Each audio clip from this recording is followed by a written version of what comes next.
ঘটনাটি 1965 সাল বা তার আশেপাশের কোনো একটি সময়ের ঘটনাটি শুনেছি আমার দাদুর কাছ থেকে। আমার দাদুর বয়স 90 বছর। আমার দাদু ঘটনার সাক্ষী। ঘটনাটি পুরো গ্রামকে তছনছ করে দিয়েছিল। গ্রামের নাম বলতে বারণ আছে, তাই বলছি না। সময়টা বর্ষাকাল, চারিদিকে পানিতে ভরপুর। এই সময় গ্রামের মানুষরা মাছ ধরতে পছন্দ করে।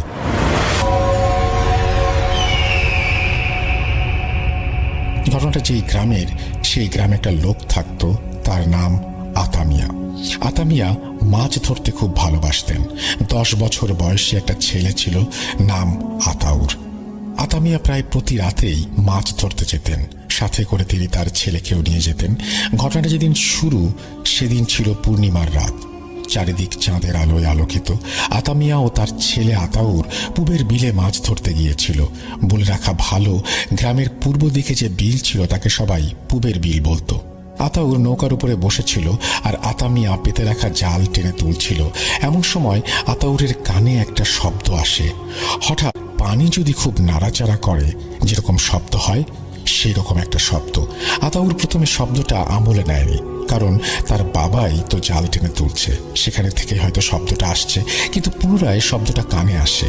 এরপর তার মনে হতে থাকে শব্দটা অনেক দূর থেকে আসছে, কারণ শব্দটা কাছ থেকে আসলে অনেক জোরে শোনা যেত, কিন্তু শব্দটা অনেক ধীরে ধীরে শোনা যাচ্ছে। তার মানে শব্দের উৎসটা অনেক দূরে।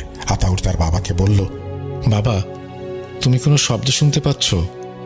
না তো, আমি কোনো শব্দ শুনতে পাচ্ছি না। তুই কি শুনতে পাচ্ছিস? আমি পানি নাড়াচাড়া করার শব্দ পাচ্ছি।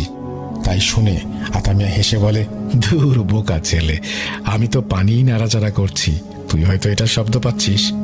আতাউর আর কোনো কথা বাড়ায় না। হয়তো তার বাবা ঠিকই বলেছে, হয়তো মনের ভুল হচ্ছে। বেশ কিছু সময় এভাবে কেটে যায়, আর কিছুই ঘটেনি। এই সময়ের মধ্যেই আতা মিয়া তার সব জাল গুটিয়ে নেয়। চলে আসবে এমন সময় আবার শোনা যায়। এবার বাবা ছেলে দুজনেই শুনতে পায়। এবার মনে হচ্ছে শব্দটা তাদের দিকে এগিয়ে আসছে। তারা পেছনের দিকে ঘুরে তাকায় এবং দেখতে পায় এক বিভৎস দৃশ্য। তারা দেখে একটি প্রাণী পানির ওপর দিয়ে হেঁটে তাদের দিকে এগিয়ে আসছে। আর একটু এগিয়ে আসলেই তারা যা দেখলো তা আরো ভয়ঙ্কর, কারণ প্রাণীটি একা না, তার পেছনে আরো 6টি একই রকম দেখতে প্রাণী তাদের দিকে এগিয়ে আসছে। কিন্তু তাদের ভয় চরম সীমায় পৌঁছে যায় যখন তারা দেখে যে আসলে তারা যে প্রাণীগুলোকে প্রাণী ভেবেছিল তারা এক একটা মানুষের আকৃতির অবয়ব। মানুষের আকৃতির এই জন্যই বলছি, কারণ সেই প্রাণীগুলো দেখতে অনেকটা মানুষের মতো। তাদের মানুষের মতো চোখ,